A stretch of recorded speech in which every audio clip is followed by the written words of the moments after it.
Any minute now. Stand by. Let's give it them back for Dunkirk. The Longest Day is one of the most ambitious war movies ever made. But what happened behind the scenes is even more unbelievable than what you saw on screen.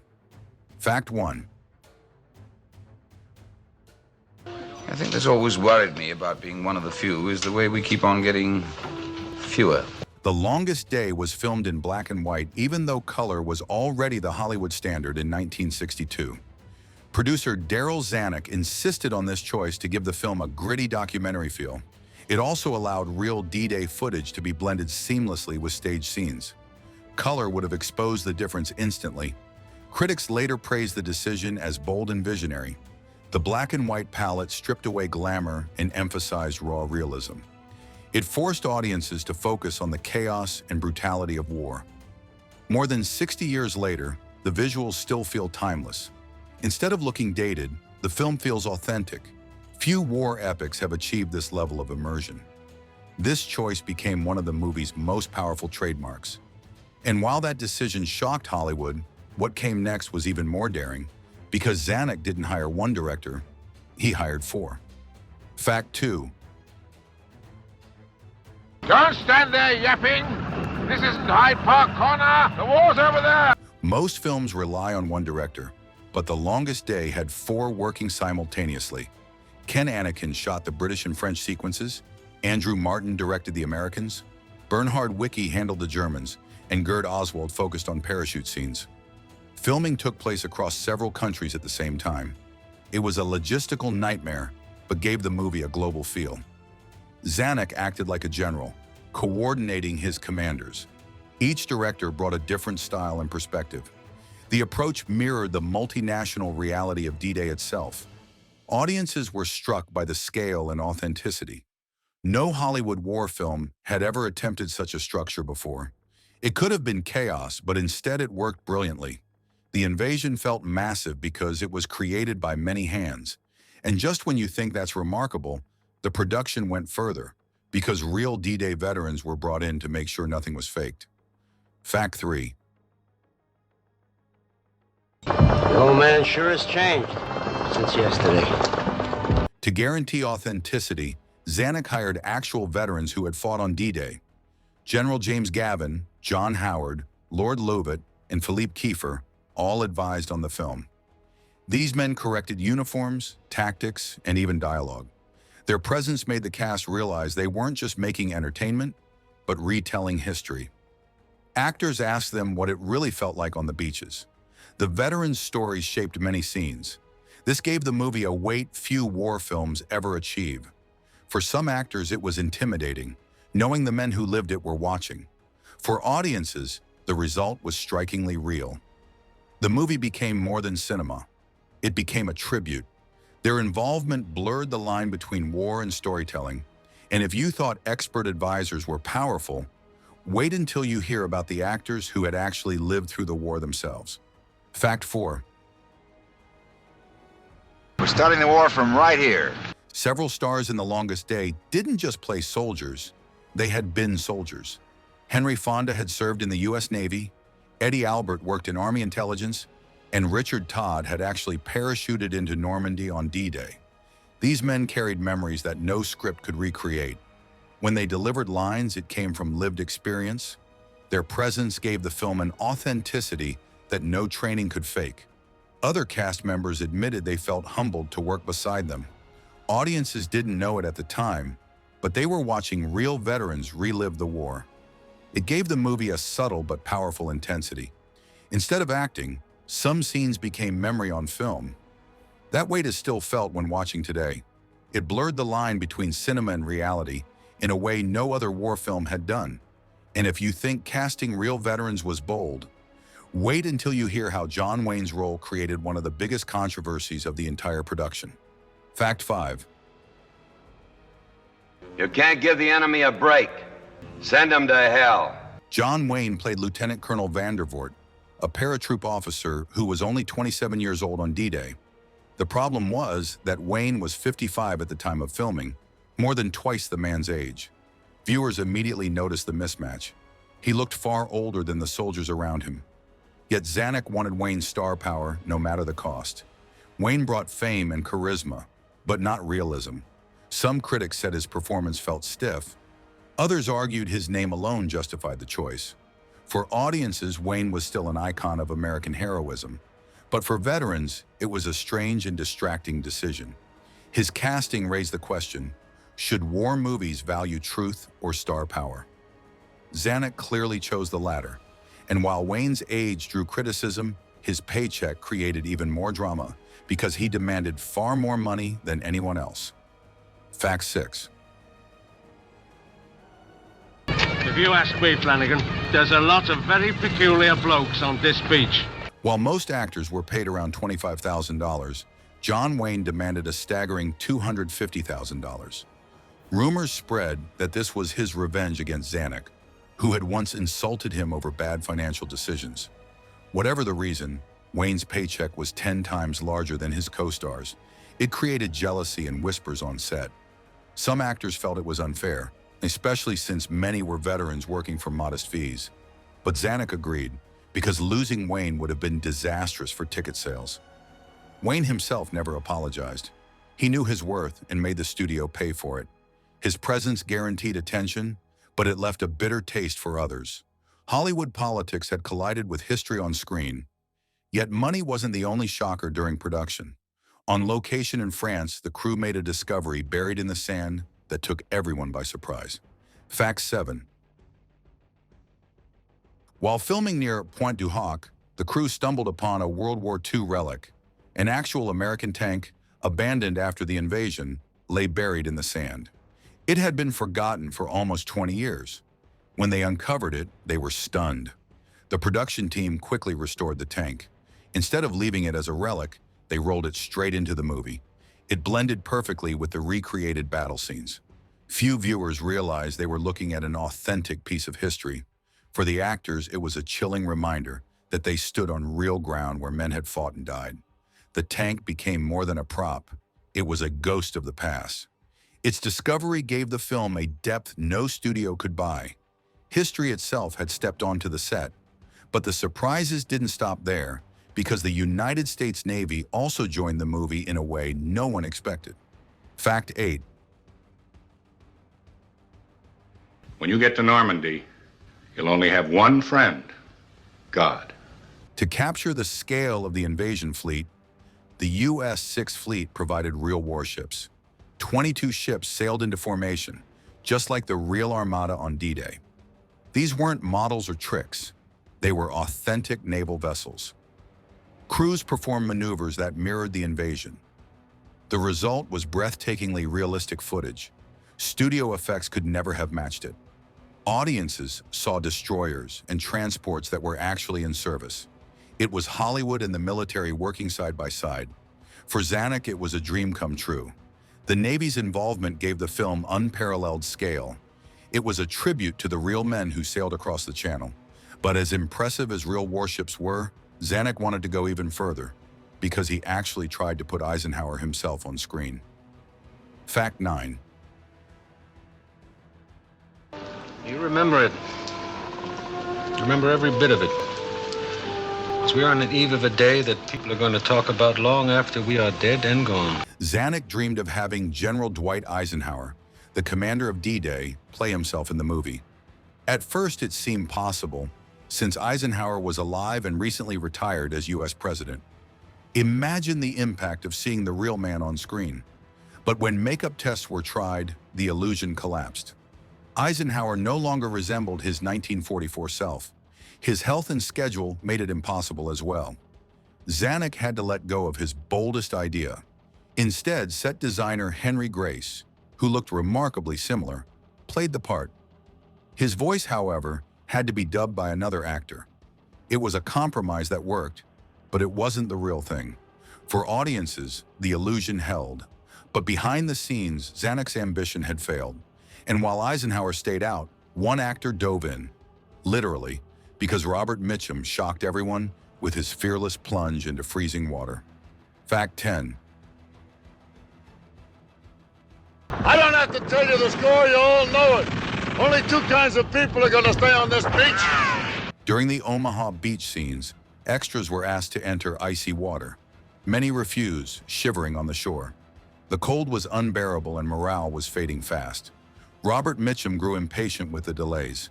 Without hesitation, he stripped off and marched straight into the waves. Cameras captured his fearless move. The extras, shamed by his example, followed him into the water. Suddenly, the beach was alive with men charging forward. Mitchum saved the sequence from collapsing. His toughness became legend on set. Cast and crew never forgot the moment. He proved leadership wasn't just scripted, it was real. What could have been a disaster became one of the most convincing scenes of the film. Mitchum's grit set a tone for the entire production. And if you thought that was impressive, just wait, because Hollywood's biggest fiasco at the time unexpectedly helped The Longest Day shine. Fact 11. Bonjour, madame. Je suis américain. Bonjour, mademoiselle. In 1962, 20th Century Fox was sinking under the disaster of Cleopatra. That production was draining money and endlessly delayed. But those delays unexpectedly benefited The Longest Day. Actors like Richard Burton and Roddy McDowall, stuck waiting on Cleopatra, suddenly had free time. They flew themselves to Europe to appear in Zanuck's film. Their cameos added extra star power without extra cost. For audiences, their appearances were a thrilling surprise. For Zanuck, it was an unexpected stroke of luck. Cleopatra's chaos became The Longest Day's advantage. The cast became even bigger than originally planned. It showed how one film's disaster could fuel another's triumph. Hollywood politics accidentally created a stronger war epic. Few productions have ever benefited so strangely from another's failure. It was one of those rare twists only Hollywood could produce. And while Cleopatra's delays added stars, what one actor brought from his personal past was even more remarkable, because he wore something that had actually survived D-Day itself. Fact 12. Oh, my friends, what a day, what a day. Richard Todd wasn't just an actor. He was a real veteran who had parachuted into Normandy. When cast in the film, he decided to wear his actual beret from D-Day. This wasn't a costume piece. It was the real thing he had worn in battle. The badge had to be adjusted for the movie, but the beret itself was genuine. Putting it back on brought Todd vivid memories. For him, the film was not just acting, it was reliving. The crew treated the beret with deep respect. On screen, audiences never noticed the detail. But for those who knew, it was extraordinary. A real artifact of the war was right there in the film. It blurred the line between reality and cinema. Todd's choice made his scenes hauntingly authentic. Few war films can boast such a detail. And if you think a real beret was impressive, what the filmmakers did with parachute dummies made things even crazier. Fact 13. Bye, Rupert! Do your duty for God, King, and your country! To recreate the airborne landings, the crew used hundreds of parachute dummies. Unlike the simple sacks of the real D-Day, these dummies looked exactly like soldiers.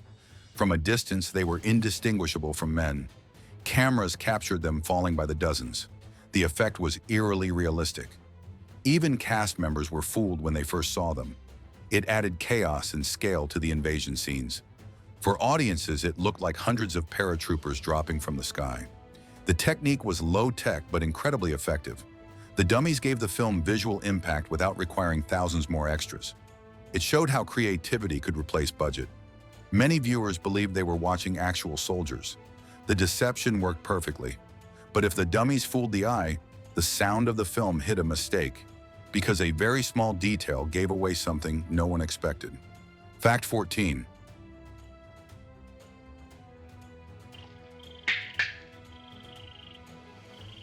In one scene set during a nighttime attack, the sound team added frogs croaking in the background.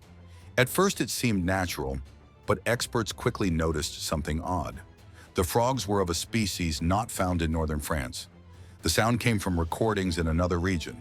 This meant the audio was inaccurate to the location. It was a small slip in a film obsessed with detail. Most audiences never noticed, but sharp-eared viewers caught it immediately. The mistake became one of the film's quirks.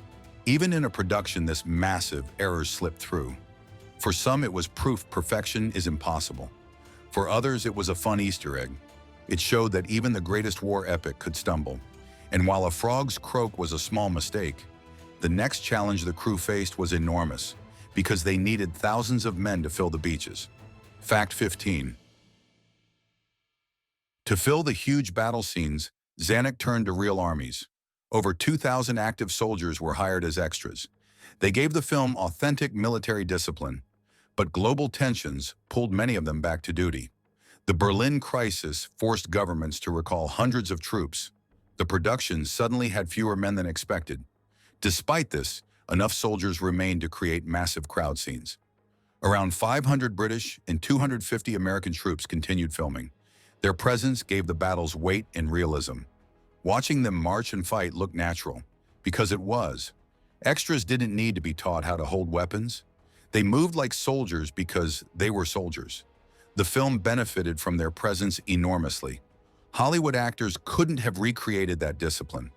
But while soldiers gave authenticity, one man who had led them in real life gave the film its harshest judgment, because Eisenhower himself walked out of the screening. Fact 16. When The Longest Day premiered, Dwight D. Eisenhower himself attended. At first, Zanuck was thrilled, thinking the Supreme Commander would approve. But only a few minutes into the screening, Eisenhower quietly left the theater. He felt the film was not accurate enough to what he had lived through. For him, the Hollywood version smoothed out the harsh edges of war. His early exit stunned those around him. Critics later pointed out that no war film could ever fully match reality. Yet Eisenhower's judgment carried enormous weight. It was a reminder that history and cinema are never the same thing. The story shocked the production team. They had worked so hard to honor the invasion, but for the man who had commanded it, something was missing. His walkout became part of the film's legend. And while Eisenhower left unimpressed, audiences around the world did the opposite, because the movie became a box office triumph. Fact 17. Despite criticism, The Longest Day became the highest-grossing black and white film ever made. It held that record until Schindler's List surpassed it in 1993. The budget had been around $7.75 million, a massive sum at the time, but the film earned more than $50 million worldwide. Audiences were captivated by its scale and authenticity. It proved war epics could be financially successful. Hollywood had taken a huge gamble and won. The film's success gave studios confidence to attempt even bigger projects. For Fox, it was a relief after the financial disaster of Cleopatra. The movie became a symbol of triumph over chaos. Its box office power silenced doubters. It also proved that audiences still embraced black and white films. Against all odds, the film became a cultural phenomenon. And while money was one form of power, the true foundation of the film came from the book that inspired it, written after thousands of interviews with those who lived the invasion. Fact 18. The movie was based on Cornelius Ryan's best-selling book, The Longest Day. Ryan had spent years researching the invasion. He interviewed more than 3,000 participants from all sides. Out of those, 383 eyewitness accounts became the backbone of the book. The level of detail was unprecedented. It gave readers the feeling they were on the beaches themselves. The book became a worldwide hit, which convinced Zanuck to adapt it. Without Ryan's exhaustive research, the movie could never have existed. His work captured the human side of the invasion. Soldiers, officers, civilians, and even German commanders were all represented. The book gave the film its structure and its realism. It was both history and storytelling combined. Ryan's dedication made sure the movie had an unshakable foundation. But while the book provided accuracy, the film added something bold, because not every character spoke English. They spoke their real languages. Fact 19. Mein lieber Herr von Salmuth, was möchten Ihre Männer wohl lieber sein? Erschöpft oder tot? One groundbreaking choice was to let German and French characters speak in their native languages. Subtitles were used for audiences instead of dubbing over everything. At the time, this was unusual for Hollywood war movies. Most films simply had everyone speak English for convenience. But Zanuck wanted realism, even in dialogue. German generals spoke German, and French villagers spoke French. It made the film feel authentic across all perspectives. For audiences, it added immersion into each culture. The choice respected the multinational nature of D-Day.